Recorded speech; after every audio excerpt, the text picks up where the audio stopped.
दर्शकों नमस्कार। क्षेत्रीय समाचार एकांश के इस विशेष कार्यक्रम में आप सभी का स्वागत है। दर्शकों, आप सभी जानते हैं कि पिछले कुछ समय से चर्चाओं का बाजार गर्म है कि हिमाचल प्रदेश में वित्तीय संसाधन बढ़ाए जाने की ज़रूरत है। हिमाचल प्रदेश को अब अपनी आमदनी बढ़ाने की ज़रूरत है। और जब कभी जिक्र होता है कि हिमाचल प्रदेश को अपने वित्तीय संसाधन बढ़ाने होंगे, अपनी आमदनी बढ़ानी होगी, तो सबसे पहले जिस ओर नज़र जाती है वो क्षेत्र है पर्यटन क्षेत्र। हिमाचल में पर्यटन की अपार संभावनाएं हैं, ऐसा हम सभी जानते हैं। और हिमाचल प्रदेश में पर्यटन की इन अपार संभावनाओं पर चर्चा के लिए आज हमारे स्टूडियोज़ में मौजूद हैं डॉक्टर नितिन व्यास। डॉक्टर साहब, आपका बहुत बहुत स्वागत। डॉक्टर साहब से हम जानेंगे कि हिमाचल प्रदेश में पर्यटन को कैसे बढ़ाया जा सकता है और पर्यटन कैसे विकास की नई गाथा हिमाचल प्रदेश में लिख सकता है। एक बार पुनः मैं आपका स्वागत करता हूं डॉक्टर साहब। धन्यवाद। मैं आज की जो चर्चा है इसकी शुरुआत करना चाहूँगा केंद्रीय बजट से। 2 सप्ताह पहले केंद्रीय बजट प्रस्तुत किया गया और उस केंद्रीय बजट में जो पर्यटन का क्षेत्र है उसको 2400 करोड़ रुपए जो हैं वो आवंटित किए गए। और इस बजट में एक नई योजना का सूत्रपात हुआ हमारी केंद्रीय वित्त मंत्री निर्मला सीतारमण जी के द्वारा। और वो नई योजना जिसका सूत्रपात हुआ वो योजना है देखो अपना देश देखो। इस योजना को शुरू करने के पीछे अभिप्राय ये है कि लोग हमारी जो संस्कृति है उसको जानें, हमारी जो विरासत है उसको जानें और फिर साथ ही साथ उसको देखने के बहाने से पर्यटन के क्षेत्र को जो है वो नए पंख लगें। आप इस योजना को देखो अपना देश देखो, इसे कैसे देखते हैं और इसका फ़ायदा हिमाचल प्रदेश को कैसे मिल सकता है? सबसे पहले मैं आपका धन्यवाद करता हूं कि आपने मुझे इतने महत्वपूर्ण विषय पर चर्चा करने के लिए यहाँ पर बुलाया। और आपने जो अभी बात की केंद्रीय बजट में, जिस तरह से हमारी माननीय वित्त मंत्री जी ने अभी घोषणा की, मुझे लगता है कि केंद्र सरकार में जब से माननीय नरेंद्र मोदी जी प्रधानमंत्री बने, उन्होंने तब से ही सबसे पहले अगर कोई बात की भारत के लिए तो उन्होंने पर्यटन की बात की कि भारत में पर्यटन को किस तरह से विकसित किया जा सकता है और इसको किस तरह से सिस्टमेटिक रूप में विदेश के सामने, जो हमारे विदेशी देश हैं, जो हमारे दूसरे देश हैं, उनके सामने प्रस्तुत किया जा सकता है। इसमें सबसे पहले प्रसाद योजना लाई गई, स्वदेश दर्शन योजना लाई गई, जिसमें स्वदेश दर्शन में थीमेटिक टूरिज्म के ऊपर बात की गई। उसी तरह से जो एक बहुत महत्वपूर्ण जिस योजना का नाम आपने अभी लिया, देखो अपना देश, ये मुझे लगता है कि डोमेस्टिक टूरिज्म जो हमारा देश का अपना पर्यटन है जी बिल्कुल, उसको बढ़ावा देने के लिए एक महत्वपूर्ण कदम है। और इसमें जिस तरह से ये कहा गया कि अपने प्रदेश को छोड़कर, जिस तरह से अगर मैं हिमाचल प्रदेश का हूँ तो हिमाचल प्रदेश को छोड़कर मैं अन्य राज्यों की एक वर्ष में 15 जो डेस्टिनेशंस हैं उस डेस्टिनेशंस पर जाऊं। और उन डेस्टिनेशंस पर जाने के लिए अगर मैं जो हमारी पर्यटन मंत्रालय की जो हमारी वेबसाइट है उस वेबसाइट पर अपना रजिस्ट्रेशन करता हूं, तो और अपने जो उन वेबसाइट जिन डेस्टिनेशंस पर मैं गया हूं उनके फ़ोटो में अपलोड करता हूं, तो वित्तीय सहायता जो है वो भी उन जो यात्री हैं उनको मिलेगी। मुझे लगता है कि इसमें एक तो जो आपने अभी बताया कि एक अपने देश की संस्कृति, अपने देश की विरासत, हमारी जो हेरिटेज है उसको बढ़ावा देने के लिए वो लोगों के सामने आए, उसको वो देखें।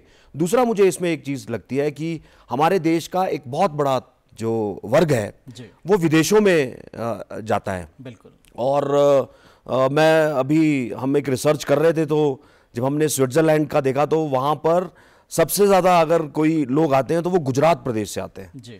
तो उस वर्ग को रोकने के लिए कि वो सबसे पहले अपने देश के जो हमारी आसपास के प्रदेशों की जगह है उनको देखे, और उनको देखने के साथ साथ जब वो उन डेस्टिनेशंस पर जाएगा तो जब आपको मालूम है कि पर्यटन कहीं पर भी विकसित होता है तो वहाँ पर इंफ्रास्ट्रक्चर भी बढ़ता है, साथ में लोगों को रोज़गार मिलता है, और अगर रोज़गार मिलता है तो फिर हमारा जो स्टैंडर्ड ऑफ लिविंग है लोगों का वो भी बढ़ता है, और साथ में लोगों को आमदनी के जो है वो डिफरेंट जो है वो जरिए के द्वारा जो है अपनी आमदनी, अपनी एम्प्लॉयमेंट वो ले सकते हैं। इससे जो है हमारी जो उस क्षेत्र की इकोनॉमी, अर्थव्यवस्था है उसका विकास होता है। तो ये डॉक्टर साहब एक और जिक्र करना चाहूँगा कि इस केंद्रीय बजट में एक और ख़ास बात ये है कि इसमें 50 नए टूरिस्ट डेस्टिनेशन जो हैं उनको विकसित करने की बात की गई है। पूरे देश में 50 नए ऐसे टूरिस्ट डेस्टिनेशन विकसित किए जाएंगे जिनको कि केंद्र सरकार जो है वो बजट प्रदान करेगी, ताकि लोग उन नए डेस्टिनेशंस को देखें, वहाँ पर जाएं, वहाँ पर घूमें। हिमाचल इसका फ़ायदा कैसे उठा सकता है? देखिए, हिमाचल प्रदेश को तो एक प्रकृति का बहुत बड़ा उपहार है कि अगर आप कहीं भी जाएंगे हमारे पास ऊंचे ऊंचे पहाड़ हैं। अगर आप नीचे कांगड़ा की तरफ जाएंगे या बिलासपुर की तरफ जाएंगे तो आपको वहाँ पर वाटर स्पोर्ट्स के लिए बहुत अच्छी आपको वहाँ पर चीज़ें मिल सकती है। तो हिमाचल जो है पर्यटन की दृष्टि से बहुत ज़्यादा आगे बढ़ सकता है। मगर दुर्भाग्य हमारा ये है कि अगर अभी आज भी हम हिमाचल का कोई नाम लेता है तो वो सिर्फ शिमला, मनाली, धर्मशाला या डलहौजी का नाम लेता है। तो इसके सिवा कोई डेस्टिनेशन हमें दिखती नहीं है। तो हिमाचल इसका फ़ायदा ले सकता है और मुझे लगता है कि हिमाचल सरकार के लिए एक बहुत बड़ा मौका है कि हम कोई एक अपना प्रोजेक्ट कोई केंद्र सरकार के सामने रखें और जो हमारी दूसरी डेस्टिनेशंस है जिसको हम ऑफ बीट डेस्टिनेशंस कर सकते हैं उनको उसको लेकर केंद्र सरकार के सामने जाएं, ताकि हमारे लिए तो बहुत अच्छा हो जाएगा कि पूरे की पूरी जो केंद्र की फंडिंग से जो डेस्टिनेशन एक अच्छी डेस्टिनेशन जो है वो हिमाचल में विकसित हो जाएगी और जो लोग हैं उसका भरपूर फ़ायदा घूमने के लिए उठा सकते हैं। जी बिल्कुल। और इसी बजट में 50 नए एयरपोर्ट भी पूरे देश में विकसित करने की बात की गई है। तो अगर हम दोनों ही योजनाओं को देखें, दोनों ही चीज़ों को देखें, तो 50 नए टूरिस्ट डेस्टिनेशन विकसित करने की बात है, 50 नए एयरपोर्ट खोले जाने की बात है। अगर हम इंटरनेशनल टूरिस्ट को चाहते हैं कि हिमाचल में ज़्यादा आए, तो मुझे लगता है कि हिमाचल अगर अपनी दावेदारी प्रस्तुत करे तो सेंट्रल फंडिंग से नए एयरपोर्ट आ सकता है, नए टूरिस्ट डेस्टिनेशन आ सकते हैं और हिमाचल वासियों को इसका फ़ायदा मिल सकता है। बिल्कुल मिल सकता है। आप इंटरनेशनल टूरिस्ट की जब बात करते हैं, इंटरनेशनल टूरिस्ट अराइवल्स की बात करते हैं, तो मुझे लगता है कि वो एक सबसे महत्वपूर्ण है अगर आपने अपने प्रदेश की अर्थव्यवस्था को और ज़्यादा सुदृढ़ करना है। उसके लिए हमारा इंटरनेशनल टूरिस्ट अराइवल्स बढ़ना बहुत ज़्यादा ज़रूरी है। मगर इसके साथ मैं आपको एक चीज़ और बताता हूँ जो बड़ा रोचक है। अगर हम अपने देश के अंदर 10 ऐसे स्टेट्स देखें जहां पर सबसे ज़्यादा इंटरनेशनल टूरिस्ट अराइवल्स हैं तो उसमें हिमाचल प्रदेश कहीं भी नहीं है जी। और तमिलनाडु उसमें नंबर 1 पे है। और हिमाचल प्रदेश इतना ज़्यादा स्कोप होने के बावजूद भी हमारे पास इंटरनेशनल टूरिस्ट अराइवल्स में नंबर 10 पे हमारे प्रदेश का स्थान कहीं नहीं है। उसका कारण है एक जो आपने कहा कनेक्टिविटी, क्योंकि हमारे पास कोई इंटरनेशनल एयरपोर्ट नहीं है। आप देखेंगे कि दिल्ली से शिमला का बाय रोड अगर आप देखेंगे तो 8 से 9 घंटे की दूरी है। बिल्कुल। और आजकल जो हमारा आधुनिक जो समय है, इस समय में इतना समय कोई जिगजैग रोड पर कोई भी फॉरेनर टूरिस्ट नहीं बिताना चाहता, तो वो अपना रुख जो है वो दूसरे प्रदेशों की तरफ कर लेते हैं जहां पर उनको कनेक्टिविटी इजी लगती है। अभी धर्मशाला में कुछ फ्लाइट्स शुरू हुई हैं और धर्मशाला में अभी आप देखोगे तो दिल्ली से और जयपुर से फ्लाइट्स, डायरेक्ट फ्लाइट शुरू हुई हैं। उसका इम्पैक्ट आप देखोगे, जो लोग पहले हिमाचल प्रदेश में 9 दिन के लिए आते थे वो अब सिर्फ 4 दिन के लिए आते हैं। वो सिर्फ दिल्ली से Dharamshala and back then to Amritsar. जो हमारा सर्किट होता था Delhi to Shimla, then Manali, then Dharamshala, then Dalhousie, then Amritsar, ये 9 दिन का सर्किट होता था जी। और अब वो सिर्फ 4 दिन का रह गया है, Delhi to Dharamshala and Dharamshala to Amritsar, फिर अमृतसर से वो वापसी करते हैं। तो ये जो आपने बात की कि हम एयरपोर्ट्स को विकसित करने की बात करते हैं, तो हमारे प्रदेश के अंदर भी हमें बहुत ज़रूरी है कि हम एयरपोर्ट्स को विकसित करें। उसमें अभी कुछ उड़ानें शुरू भी हुई हैं, अभी शिमला से धर्मशाला अभी और शिमला से मनाली, अभी जुब्बड़हट्टी से कुछ फ्लाइट्स शुरू हुई हैं। वो एक शुरुआत है और एक अच्छा कदम है। मुझे लगता है कि ऐसे अगर हम उड़ानों को और एयरपोर्ट्स को विकसित करेंगे, इंफ्रास्ट्रक्चर डेवलपमेंट करेंगे, तो नेचुरली जो है इंटरनेशनल टूरिस्ट अराइवल्स जो है वो बढ़ेंगी और हमारे प्रदेश के लिए अच्छा होगा। यहाँ मैं जिक्र करना चाहूँगा डॉक्टर नितिन व्यास, कुछ रोज़ पहले हमारे प्रदेश के मुख्यमंत्री महोदय ने इस बात का जिक्र किया कि पर्यटन को मिशन मोड पर जो है शुरुआत करने की जो है सरकार योजना बना रही है। और उन्होंने ये भी कहा कि हम इस ओर भी सोच रहे हैं कि जो पर्यटक हिमाचल में आता है वो अगर 3 दिन के लिए आता है तो वो 5 दिन तक रुके, अगर 5 दिन के लिए आता है तो वो सप्ताह भर रुके। तो ऐसा अगर सरकार सोच रही है तो सरकार को अगर पर्यटकों को ज़्यादा स्टे वो चाहती है हिमाचल में, तो क्या क्या सुविधाएं देनी होगी, क्या क्या करना होगा? देखिए, अगर आप लेंथ ऑफ स्टे बढ़ाना चाहते हैं तो उसका एक जो महत्वपूर्ण कदम है कि आपको अपनी जो उस डेस्टिनेशन की एक्टिविटीज़ हैं, उसमें जो एक्टिविटीज़ हैं, उन एक्टिविटीज़ को बढ़ाना पड़ेगा।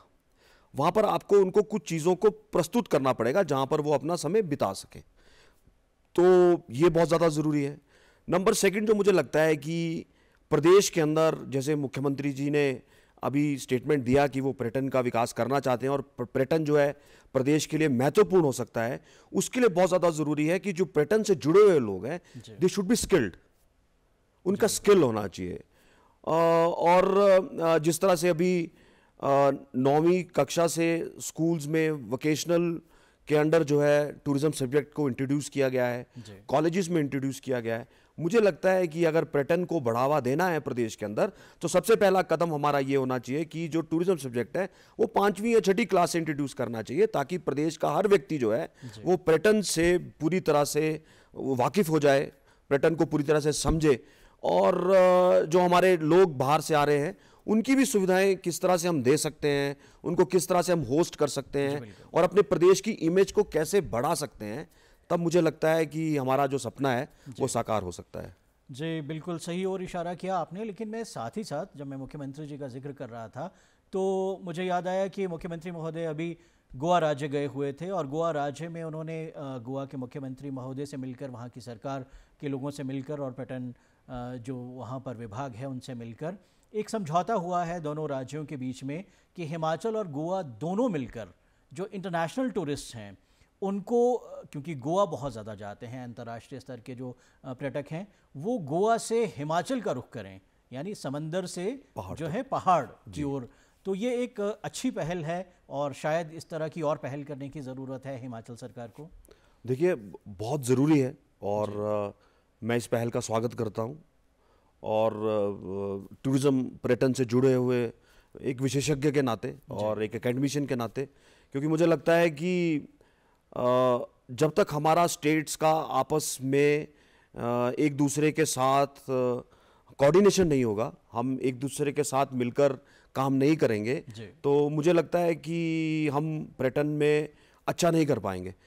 और जिस तरह से ये एक पहल हुई है कि समंदर से लेकर पहाड़ तक, और जो इसका थीम दिया गया है समंदर से पहाड़ तक, ये अपने आप में एक ऐसा थीम है जो मुझे लगता है कि आकर्षक है। जब आप मार्केट में और दूसरे देशों में इस थीम को लेकर जाओगे तो सच में ये लोग इसको पसंद करेंगे और लोग इसका अनुभव भी करना चाहेंगे। तो मुझे लगता है कि और प्रदेशों के साथ भी हमें इस तरह से एग्रीमेंट करने चाहिए ताकि एक सर्किट बने कि जो लोग गोवा घूमने के लिए आ रहे हैं वो समंदर के बाद पहाड़ में भी आएँ और पहाड़ में भी उनको वैसी सुविधाएं मिलें जैसी उनको गोवा में मिलती है। और डॉक्टर नितिन व्यास, मैं आपका ध्यान चाहूँगा कि एक सकारात्मक पहल अगर सरकार की तरफ से होती है तो पर्यटन व्यवसाय को जैसे पंख लग जाते हैं। एक उदाहरण मैं देना चाहूँगा कि अटल टनल के बन जाने से और खुल जाने से हम देखें कि देश के कितने लोगों में ये एक था कि वो अटल टनल कैसी होगी, इतनी लंबी टनल है, और हम देखें कि अटल टनल के खुल जाने के बाद बड़ी संख्या में लोग जो है अटल टनल को देखने पहुंचे, उन्होंने उस अटल टनल को लांघा और उस ओर की दुनिया भी देखी। तो अगर इस तरह की कुछ अधोसंरचना का विकास होता है, कुछ नई चीज़ें होती है, तो मुझे लगता है कि और पर्यटक जो हैं हिमाचल में आ सकते हैं। बिल्कुल, आप देखिए कि अटल टनल के बाद बहुत से लोग जो है वो सिर्फ मनाली तक आते थे, वो आज टनल को पार करके लाहौल की साइड जो है वो जा रहे हैं। और वहाँ पर जाने से जो वहाँ पर पर्यटन से जुड़े हुए लोग थे, चाहे जिन्होंने होम स्टे खोले थे या जिनके रेस्टोरेंट्स थे, उनके जो बिज़नेस है उसको भी बढ़ोतरी हुई है। और लोग भी जो बाहर के प्रदेशों से और विदेशों से आ रहे हैं वो उस क्षेत्र का जो कंपैरिजन है वो विदेशों में स्विट्ज़रलैंड या अन्य देशों के साथ कर रहे हैं, वो एक अच्छी चीज़ है। और इतने बड़े पहाड़ पर टनल बनाना वो भी एक लोगों के बीच में आकर्षण है। और टनल बनने के बाद आपने देखा कि एक बहुत बड़ी संख्या में लोग उस टनल को देखने के लिए पूरे देश से आए, जबकि वो मुझे लगता है कि कोविड का समय था और उस वक्त भी लोग जो है बहुत आकर्षण में थे और उन्होंने उस टनल को देखने के लिए आए। तो मुझे लगता है कि पिछली सरकार में जब माननीय जयराम जी प्रदेश के मुख्यमंत्री थे तो एक नई योजना लेके आए और वो योजना भी टूरिज्म के लिए एक बहुत अच्छी योजना थी, नई राहें नई मंजिलें। उसमें था कि जो बात अभी हम कर रहे थे कि हिमाचल प्रदेश के अंदर दूसरी डेस्टिनेशंस भी होनी चाहिए, तो उन्होंने ऑफ बीट टूरिज्म की बात की और उसमें उन्होंने सस्टेनेबल टूरिज्म की बात की। और उसमें आप देखोगे कि जो हमारा सिराज वैली है, उस वैली को किस तरह से प्रमोट किया जा सकता है और एनवायरनमेंट के साथ जोड़ के, जिससे हमारा पर्यावरण भी खराब ना हो और लोग जो है पर्यावरण का और अच्छी हवा का, सुंदर प्रकृति का जो है अच्छा नज़ारा ले सकें। तो वो योजना भी आई और उस योजना का भी कई लाभ हुए। तो ऐसी योजनाएं अगर आती रहेंगी और ऐसी नई नई चीज़ों को प्रोत्साहन मिलता रहेगा तो मुझे लगता है कि पर्यटन इस प्रदेश में बढ़ेगा। जी, और जैसा हमने कार्यक्रम की शुरुआत की डॉक्टर नितिन व्यास ये कहकर कि हिमाचल प्रदेश को अगर अपने संसाधनों का विकास करना है तो पर्यटन क्षेत्र का नाम हम सबसे पहले लेते हैं। और अगर आपको हिमाचल के आंकड़े प्रस्तुत करूं तो हिमाचल का जो सकल घरेलू उत्पाद है, जिसे हम ग्रॉस डोमेस्टिक इनकम कहते हैं, उसमें 7% आय जो है हमको वो पर्यटन क्षेत्र से प्राप्त होती है। और लगभग डायरेक्टली और इनडायरेक्टली ये जो टूरिज़्म सेक्टर है ये 3 से 4 लाख लोगों को रोज़गार देता है। जबकि आप जैसे बुद्धिजीवी या जानकार ये कहते हैं कि ये 5% से बढ़कर आसानी से 15-20% जो है राज्य की जो आमदनी है उसमें अपनी भागीदारी दे सकती है और ये जो एम्प्लॉयमेंट है इसका परसेंटेज भी बढ़ सकता है। आप क्या कहते हैं? बिल्कुल, पर्यटन जहाँ भी जाएगा, जहाँ भी बढ़ेगा, जिस क्षेत्र में भी बढ़ेगा और लोग आएंगे, वहाँ का इंफ्रास्ट्रक्चर भी डेवलप होगा और सबसे बड़ी बात है कि वहाँ पर लोगों को एम्प्लॉयमेंट मिलेगा। मैं आपको बताऊं कि टूरिज़्म एक बहुत बड़ी इंडस्ट्री है और टूरिज़्म के साथ बहुत सी दूसरी इंडस्ट्रीज भी जुड़ी हुई हैं, डायरेक्ट रूप में भी जुड़ी हुई हैं और इनडायरेक्ट रूप में भी जुड़ी हुई हैं। अगर आप मैं आपको वर्ल्ड का बताऊं तो हर 10 में से एक व्यक्ति टूरिज़्म के साथ जुड़ा हुआ है। उसको हर 10 में जो नौकरी लिया है उसमें एक व्यक्ति टूरिज़्म का है। तो इतना बड़ा टूरिज़्म का स्तर है और इतने व्यापक रूप में टूरिज़्म जो फैला हुआ है हमारे प्रदेश के अंदर। आपने अभी बताया जो जीडीपी में टूरिज़्म का कंट्रीब्यूशन है that is 7% and that can go up to 15%। मैं तो कह रहा हूँ 15% के ऊपर भी जा सकता है, क्योंकि हमारे प्रदेश में अभी तक टूरिज़्म सिस्टमेटिक रूप में नहीं है। अभी ये आप दुर्भाग्य कहिए कि अभी किसी ने पर्यटन के बारे में इतना सोचा नहीं है, फिर भी हम 7% कर रहे हैं। अभी हमारी मेडिकल फैसिलिटीज़ इतनी अच्छी नहीं है। अभी जो टूरिस्ट है वो किन्नौर या लाहौल स्पीति जाने से कतराता है क्योंकि उसको लगता है कि एक तो रोड्स अच्छे नहीं है, कनेक्टिविटी अच्छा नहीं है, सेकंड दे वेरी इंपॉर्टेंट। जब हमने एक सर्वे किया तो उसमें पॉइंट आया जो फॉरेनर टूरिस्ट ने कहा हमारे साथ, because they don't want to come to Himachal और टू गो टू किन्नौर और लाहौल स्पीति, क्योंकि वहाँ पर मेडिकल फैसिलिटीज़ ज़्यादा अच्छी नहीं है, हॉस्पिटल्स नहीं है। बाई कोई इंजरी, कोई बीमारी के वक्त उनको चंडीगढ़ से नज़दीक कहीं पे अच्छा इलाज नहीं मिलेगा। तो ये सब जो हमारा मेडिकल फैसिलिटीज़ हैं, हमारे रोड्स हैं, इनको अच्छा करना पड़ेगा। और जब हम इनको अच्छा करेंगे और साथ में जो लोकल कम्युनिटी है उसको टूरिज्म के फायदों से अवेयर करना पड़ेगा। अभी हमारे प्रदेश में होम स्टे चल रहे हैं, मगर होम स्टे चलाने का जो मतलब था वो ये था कि जो टूरिस्ट है वो हमारे कल्चर के साथ, हमारे खाने के साथ, हमारा जो गाना है उसके साथ, हमारे जो वेशभूषा है उसके साथ, हमारे जो लोगों का रहन सहन है उसके साथ डायरेक्ट इंटरेक्ट करे। मगर आज आप देखेंगे तो 80% 90% जो होम स्टे है वो कमर्शियल बेसिस पर चल रहे हैं, वो ये सब चीज़ें भूल गए हैं। तो लोकल कम्युनिटी को अवेयर करना बहुत ज़्यादा ज़रूरी है। जब तक लोकल कम्युनिटी को टूरिज़्म के बारे में मालूम नहीं चलेगा तब तक मुझे लगता है कि हम 7% तक ही रहेंगे। और जो हमारी योजनाएं हैं उन योजनाओं को लागू करने के लिए हमें टूरिज़्म से जुड़े हुए लोग चाहिए।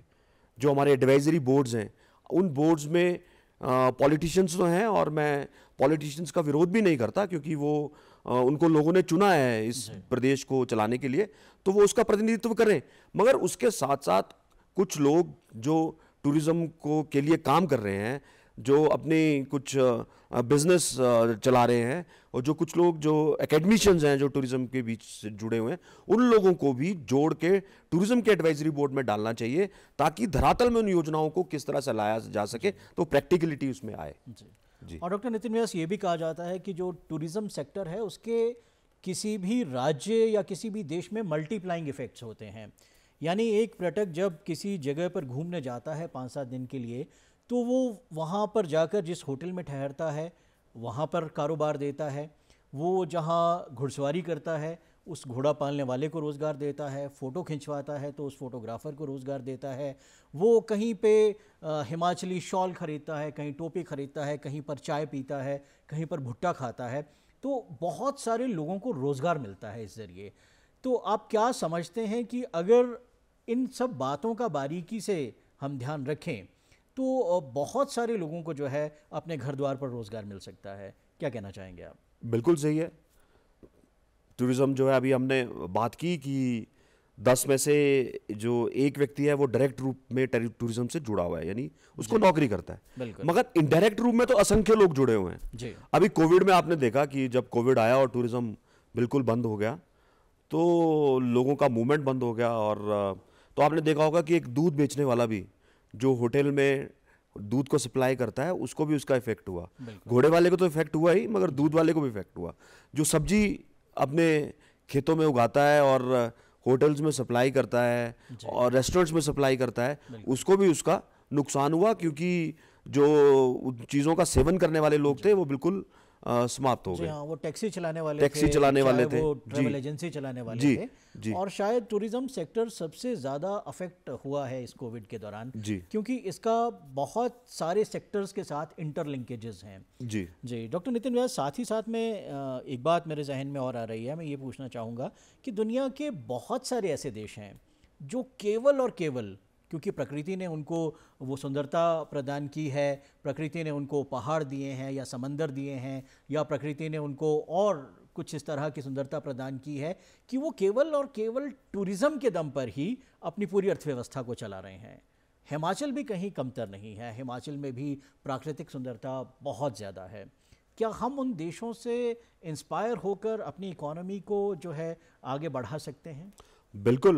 मैं स्पेन की अगर बात करूं, आप फ्रांस की बात करें, आप थाईलैंड की बात करें, आप सिंगापुर की बात करें, मैं कहूँगा कि अभी रिसेंटली आप दुबई की बात करें, दुबई ने अपने आप को स्पोर्ट्स टूरिज़्म में बहुत ज़्यादा आगे बढ़ाया है। हिमाचल प्रदेश में हमने शुरू में भी बात की कि प्रकृति का हमें उपहार मिला है और हम पर्यटन के बल पर ही अपनी पूरी अर्थव्यवस्था को सुदृढ़ कर सकते हैं, उसको बहुत अच्छे से चला सकते हैं। और उसके लिए हमें अध्ययन भी करना पड़ेगा। और ये जो हमारे दूसरे देश हैं, जो विश्व के दूसरे देश हैं, उन देशों ने कौन सा मॉडल अपनाया है, उस मॉडल को भी चेक करना पड़ेगा। और सीरियसनेस के साथ टूरिज़्म को अपने प्रदेश में विकसित करने के लिए हमें एक सबको साथ लेकर जो है आगे बढ़ना पड़ेगा और नई नई स्कीम्स को लाने के साथ साथ उनका फंडिंग भी करना पड़ेगा। जिस तरह से अभी नई स्कीम आई, अभी हम उसकी बात करें, देखो अपना देश, हमारे प्रदेश में भी इस तरह की कोई स्कीम लॉन्च होनी चाहिए। स्कीम लॉन्च होनी चाहिए कि हम एक वर्ष में अपने प्रदेश के किन्हीं 5 स्थानों को देखें। जी बिल्कुल, आपने सही और इशारा कर रहे हैं। अगर मैं अपनी व्यक्तिगत तौर पे बात करूं तो हिमाचल के अगर 12 के 12 ज़िले हैं तो मैंने वो 12 ज़िले नहीं देखे हैं। जी। या हिमाचल के जितने भी पर्यटक स्थल हैं मैं वहां तक नहीं गया हूं, तो मैंने अभी अपना प्रदेश ही नहीं देखा। देश तो और ज़्यादा दूर की बात हो गई। और अगर मैं देश की बात करूं तो बहुत सारे राज्य ये ऐसे हैं जहां मैं सोचता हूं कि मैं अपने जीवन में कभी जा पाऊंगा या नहीं।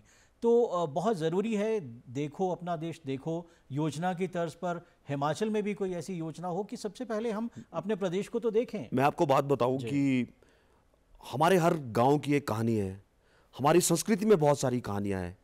अभी आप देखिए कि जब पांडवों को वनवास हुआ तो वो हमारे हिमाचल में घूमे।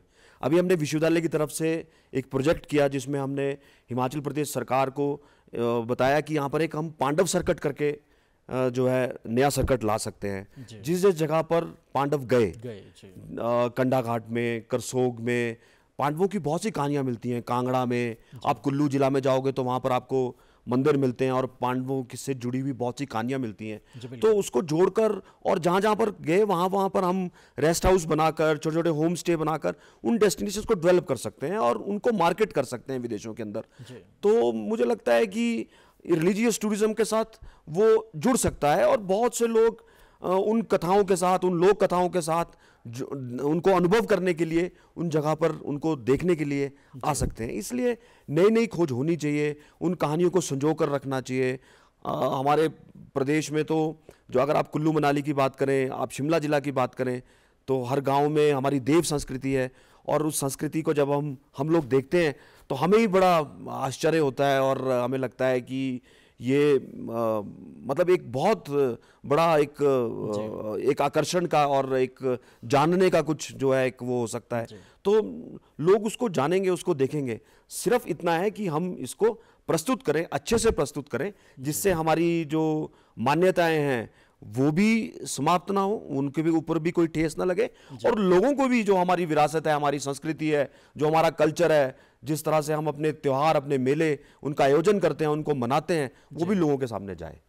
जी हाँ, बहुत अच्छी बात आपने कही डॉक्टर नितिन व्यास। मैं, क्योंकि समय बहुत कम रह गया है और आपसे एक बहुत जल्दी से जवाब जानना चाहूँगा कि रिलीजियस और एडवेंचर टूरिज्म का हिमाचल में जितना प्रचार प्रसार होना चाहिए, क्या हम कर पाए हैं कि नहीं? देखिए, रिलीजियस टूरिज्म की अगर हम बात करें तो कैलाश में आपको शिव भगवान की कहानियाँ मिलेंगी, और अगर आप उससे थोड़ा नीचे आएँ तो आपको वहाँ पर शक्तिपीठ मिलेंगे। तो मुझे लगता है कि रिलीजियस टूरिज्म के नाते हिमाचल प्रदेश के अंदर एक बहुत अच्छा जो है वो हम सर्किट बना सकते हैं और उसको हम लोगों के सामने प्रस्तुत कर सकते हैं, ताकि अभी भी लोग आते हैं मगर वो सिस्टमाइज्ड और उस ढंग से नहीं आते हैं और उनको उस तरह से सुविधाएं भी नहीं मिल पाती हैं। इसके साथ साथ एडवेंचर टूरिज्म की तो अपार संभावनाएं हिमाचल प्रदेश के अंदर हैं। हमारे पास बहुत से पीक्स हैं, बहुत से ट्रैक्स हैं। जी, आपने बिल्कुल सही कहा कि एडवेंचर टूरिज्म है, होली टूरिज्म है, इसकी अपार संभावनाएं हैं। हमने कोशिश की इस कार्यक्रम में कि हम हिमाचल प्रदेश में जो आजकल बात होती है कि हम अपने वित्तीय संसाधन बढ़ाएं और उसमें पर्यटन जो है उसकी अपार संभावनाएं हैं, हिमाचल में पर्यटन विकास की अपार संभावनाएं हैं। डॉक्टर नितिन व्यास, आप हमारे स्टूडियोज़ में आए और आपने बहुत सारी गंभीर बातें हमारे साथ की। उम्मीद है दर्शकों कि आपको यह कार्यक्रम पसंद आया होगा और इसके साथ हम आपसे इजाज़त चाहेंगे। फिर आपसे मुलाकात होगी किसी नए विषय और नए विशेषज्ञ के साथ।